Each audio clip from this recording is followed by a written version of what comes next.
Afternoon to you all, ladies and gentlemen, and welcome to our first event under the banner Ambassadors Lecture Series this year. And it's very appropriate that we begin this year with a representative of a very key player, both global and regional. That's Russia. And more so because Russia is represented here today and in Singapore by a very distinguished member of the diplomatic service, Ambassador Leonid Moiseev. As you'd have seen from his CV, Ambassador Moiseev has had almost 4 decades of experience in foreign service and diplomacy. Much of which has been focused on China, actually. He specializes in China, speaks Mandarin also, has been associated with the earlier Russo-Chinese or Soviet-Chinese border disputes, border issues, has been a special representative of the President to SCO, to the Shanghai Cooperation Organization, for many years before taking up his post here. So very distinguished career, and I bid him a very warm welcome.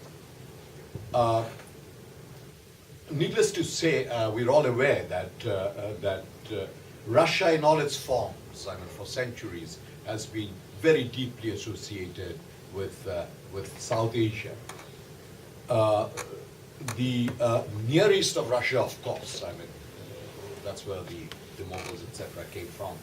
But even in the 19th, 20th century, I was reading earlier today, or looking at anyway, the correspondence between Leo Tolstoy and Mahatma Gandhi, in 2009-10, and how Tolstoy was involved with the Transvaal issues of Indians in Transvaal, the method of their struggle, and also the goals, the non-violent methods and the goals.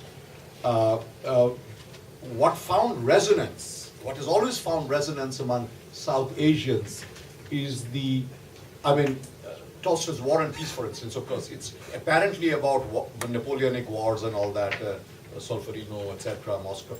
But actually, it's about the war within the human minds and hearts, and the way we seek to resolve those, calm those with peace. And that is the moral message of Tolstoy, which, of course, finds great resonance because it agrees with many of our South Asian values. But as I said, through the evolution of Russia in all its forms, even during the communist era, as we know that Bengal's M.N. Roy was a very close associate of Vladimir Ilyich Lenin. Afterwards, with India, Russia has had very close relations. Soviet Union was involved in the Tashkent in an attempt to resolve India-Pakistan, an intractable issues, of course, and later on, as we all know, in the Bangladesh War in 1971 as well. Some loosening of ties after the passing of the Soviet Union, but reinvigorated again. I was just telling Ambassador that I myself, when I visited Russia as a foreign advisor in the Katrika government, I met up with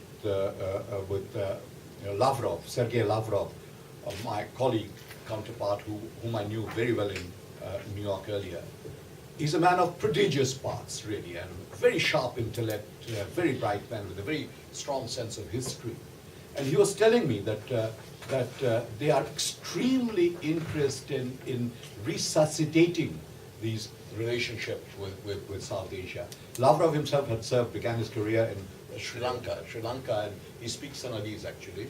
And he was telling me that there's a tremendous intellectual, spiritual, and most certainly now strategic interest in South Asia. evidenced in a recent visit, of course, by our Prime Minister to Russia in January when she signed this atomic this thing, accord and arms purchase deal, etc. But more than that, we get a sense of the very deep interest that Russia has now begun to evolve in our region. To speak to these and other issues, Ambassador Leonid Moiseev is here, and without further ado, I shall hand over the microphone to you, Ambassador.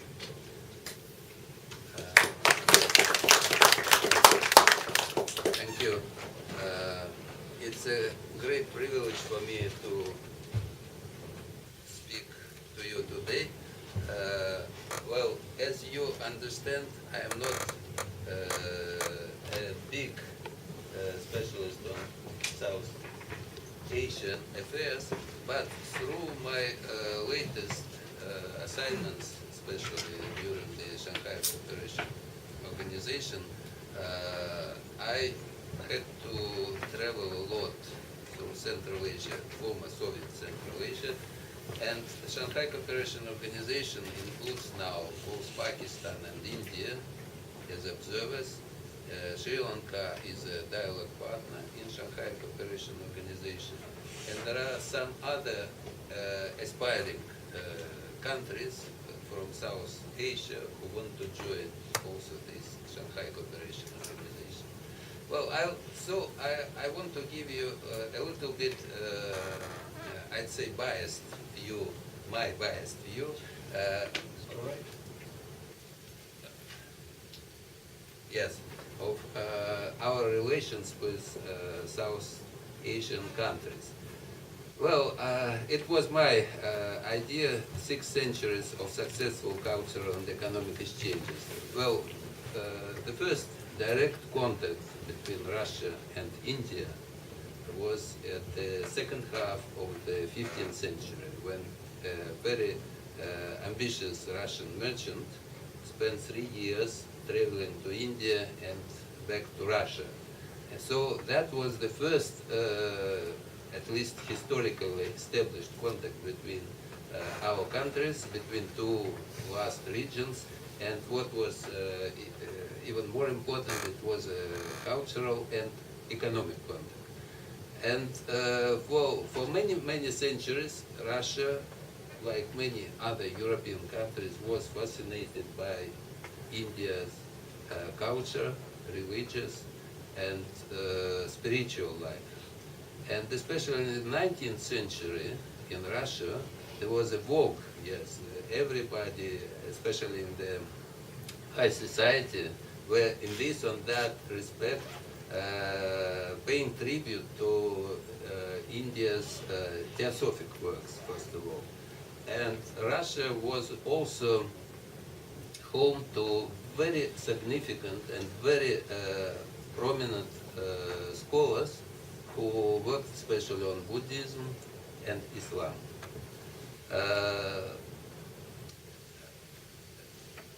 Probably this fascination was because the two countries, I mean, first of all, of course, India and Russia, were far away and were not neighbors. Well, we had absolutely different history with China, which was our neighbor and had the longest border with the Soviet Union, the longest land border in the world. That was another history of relationship.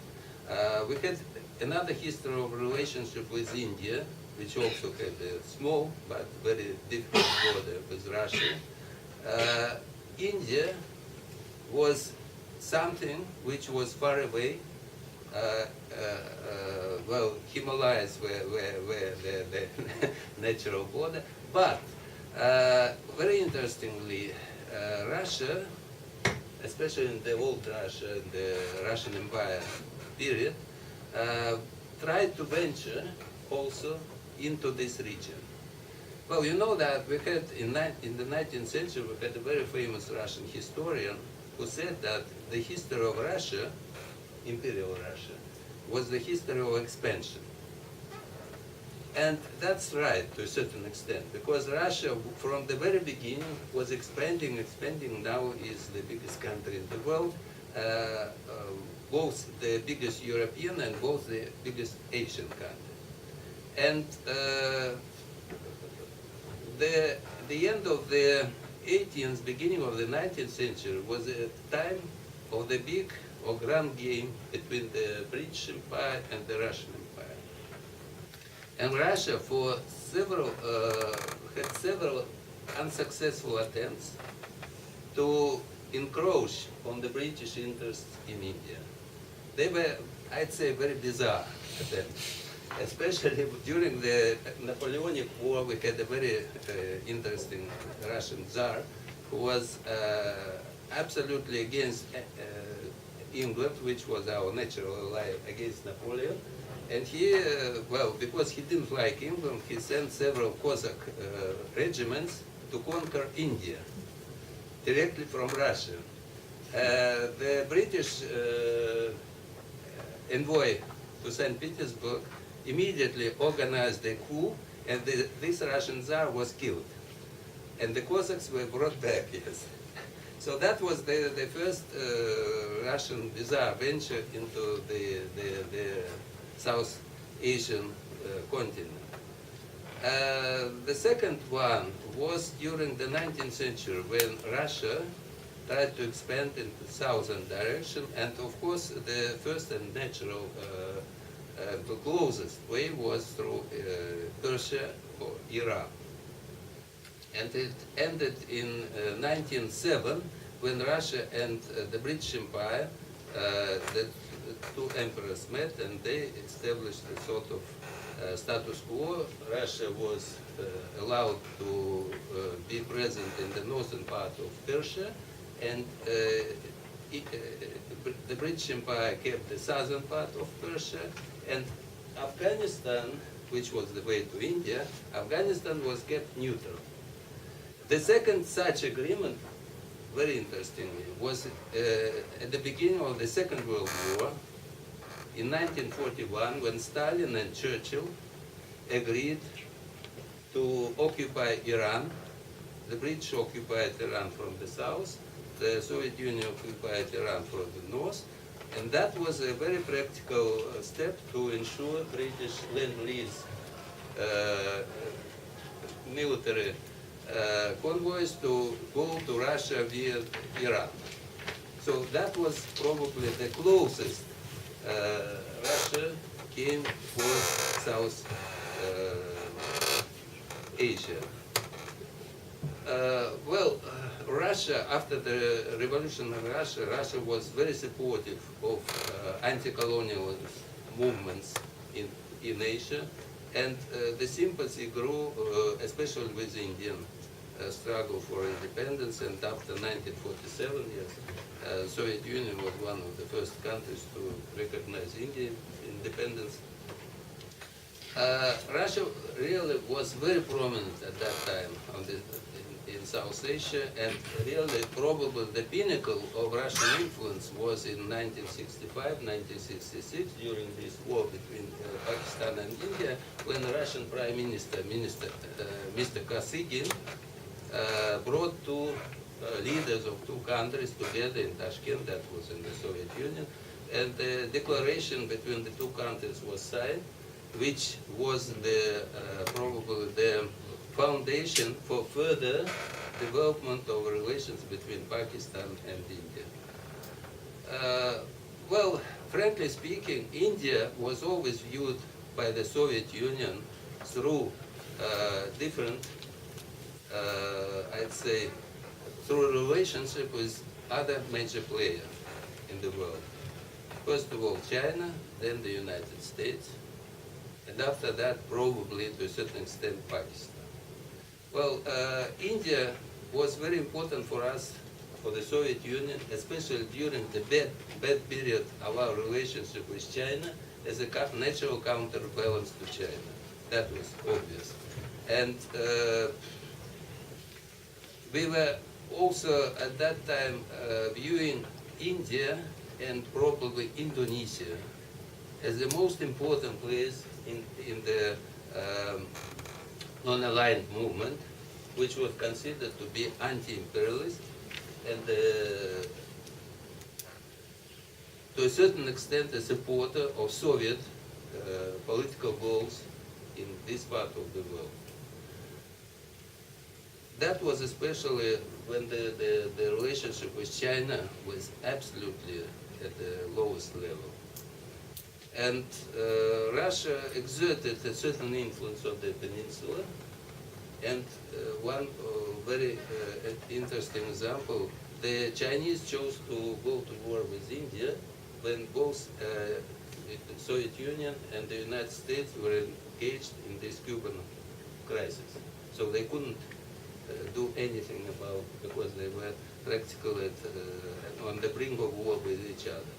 So that was the time when it was chosen for this war in Kashmir. Well, speaking about the new Russia, well, I'd say that, of course, the 90s, the first decade when new Russian leadership came to power, was to a certain extent a lost period for us. Well, frankly speaking, Russia was at that time on the brink of survival, frankly speaking. I was in Moscow at that time, so probably many of you were also there. And that was the time when commuting every day to my work at that time, I was thinking when everything stopped in Russia. Because the metro, which was the only means at that time of commuting, was on the brink of its capacity. Yes, it was operating only because the Soviet machinery was fine and still reliable. We were absolutely in the absolute mess, economically, politically, and Russia was begging for Western credits because that was the only means of survival of this huge country. Salaries were not paid, pensions were not paid. I don't know how our people, of course it's a very resilient people, but how we survived. Because you know that, I always give an example. I was department chief in the Ministry of Foreign Affairs, a very high position diplomat. And my salary for 6 years in the 90s was $200 a month. And I had survived on this $200 a month for 7 years, going to work, feeding my family, feeding my parents. Well, and we got through. After 2000, there was a change, of course, economically and after that politically. The first visits to Asian countries were paid by Mr. Putin during his first term of presidency to China and India.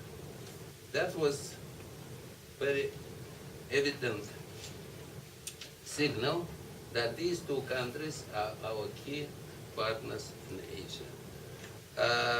Both with China and India, we signed declarations of strategic partnership. So India and China became our strategic partners in the world. That was very tremendously important moment. Since that, with India, we had summit meetings every year, both bilateral and both on the sidelines of major international conferences. These two countries, China and India, were probably the most frequently visited countries by Russian leaders. And it remains at that. Both countries were the biggest recipients or the biggest partners for Russian armaments. And by the way, the difference between India and Russia since 2000 in military cooperation was that India always got a little bit better armaments than China. That was a policy. That was a policy because China was our neighbor and India was not our neighbor. Well, now India is #1 our partner in military field, and of course it is tremendously difficult relationship. You know it from the newspapers. Of course, it's much more difficult in real life, but it's tremendously effective and tremendously important for the two countries. Russia and India now have probably, well, to my opinion, probably Russia and India have the most versatile relationship among emerging market countries, so to say. With India, we have the whole set of relationships.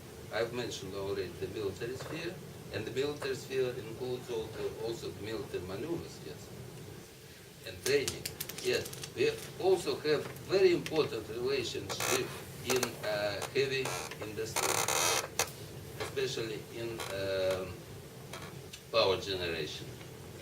India is the second country which, in which Russia is building, or has already built, practically built, nuclear power station after China, and practically same two generation capacity in China, two generation capacity in India, and discussing two more, both in China and both in India. We have absolutely fantastic relationship in mutual investment. It's very, very interesting. India was the first Asian country, developing country, investing in our oil production. In Sakhalin-1, India has about 20% stake in investment. And India now is receiving Russian oil and already signed up for liquid natural gas, which we haven't even produced. But we will produce it in the Arctic region of Russia. We have absolutely fantastic relationship and cooperation in IT technologies with India, naturally. We have absolutely fantastic relationship in pharmaceutics. Pharmaceutics is probably the most promising field in which we cooperate with India. And what is even more important and practically unique is that with India we have mutually established several spheres of cooperation in engineering or producing new technologies. Of course, military, at least two fields. Well, we are building with India, it's the only country in the world. Russia and India are cooperating on the new generation jet fighter. We are cooperating with India on the new generation of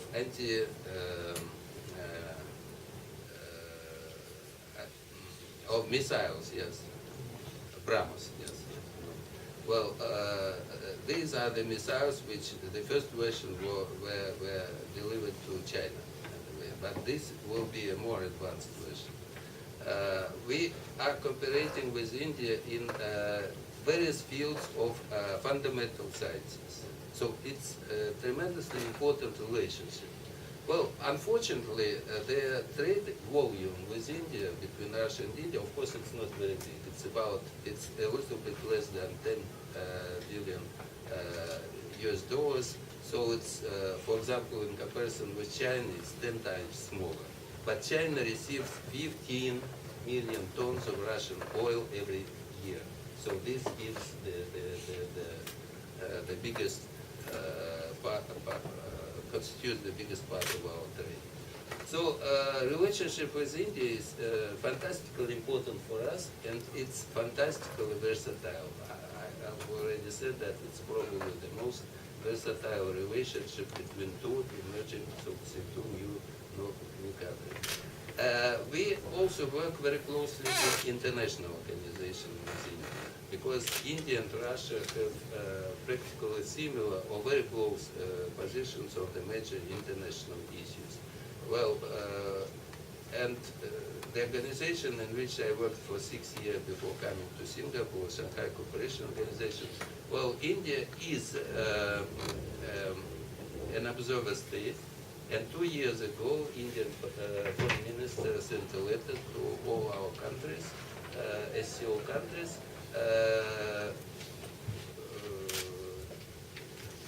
asking for full membership in SCO.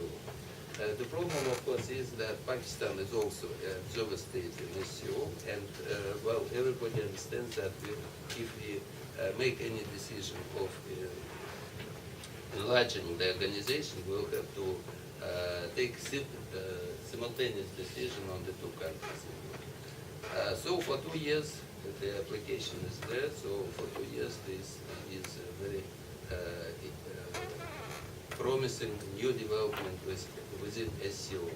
With India, Russia has a unique format. I mean, Russia, India, and China.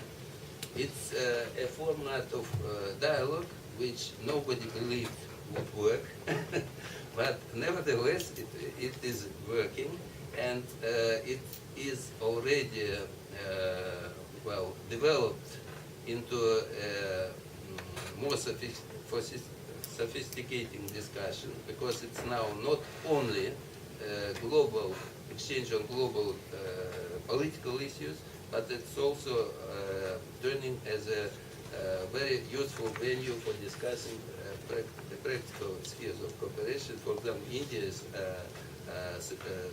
proposing to discuss agricultural cooperation within this framework, climate change and other issues as well.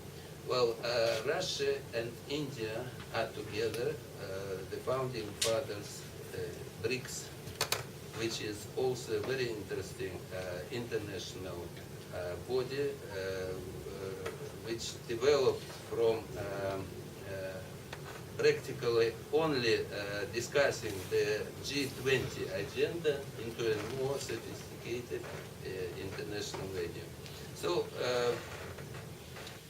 India for Russia is probably one of the most important players, not only in South Asia, but a global player as well. Well, very briefly about other South Asian countries. Since Pakistan, different story, naturally. Pakistan, we had in the 50s, 60s probably, we had some developments with Pakistan economically, but then what was obvious, Pakistan had very close relationship with China, naturally, strategically. At the worst time of our relationship with China, it had very good relations with China and still has very good relationship.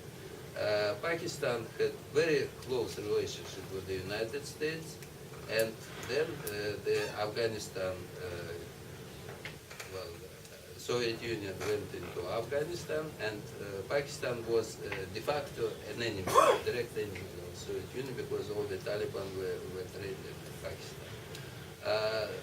After 2000, after 9/11, well, we had gradual thawing of relationship with Pakistan, because Pakistan at least well declared that it will join the fight against terrorism, and so we started to establish some sort of dialogue with Pakistan. Well, two of Pakistani presidents visited Russia, Musharraf and Zardari, and no Russian president yet visited Pakistan. So we started from joint struggle against terrorism and anti-narcotics cooperation.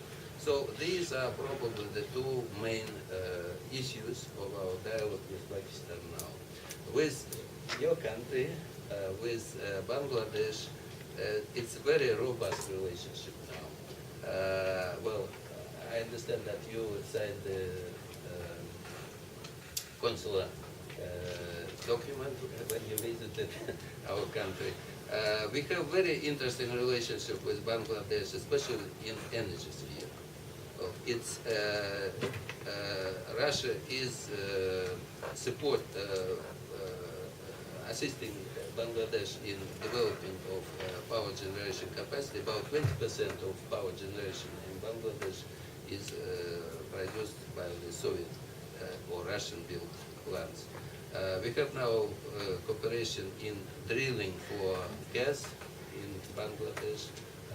So it's very interesting. By the way, the volume of trade between Russia and Pakistan and Russia and Bangladesh practically the same, just about $5 billion US. And some words about Sri Lanka. Sri Lanka is a very promising country, especially Mr. Lavrov, our foreign minister, is taking care of that. And it's booming tourism. Increased several times during the last several years. So it's booming tourism. And well, we were, I'd say, supportive of Sri Lanka during this war against Tamil Tigers. And after the war, we established a very, I'd say, robust relationship. It's also energy. It's also prospecting for gas and oil. Very interesting and promising cooperation. And, well, for Russians who now go everywhere for tourism in big and bigger quantities, yes, Sri Lanka is one of the biggest attractions, yes, in this part of the world. So that's my just assessments. I won't say that they are absolutely unbiased, but since I'm both was, well, part of my life was in the Soviet Union, part of my life is in Russia, so I am still a little bit ideologically divided, yes, so.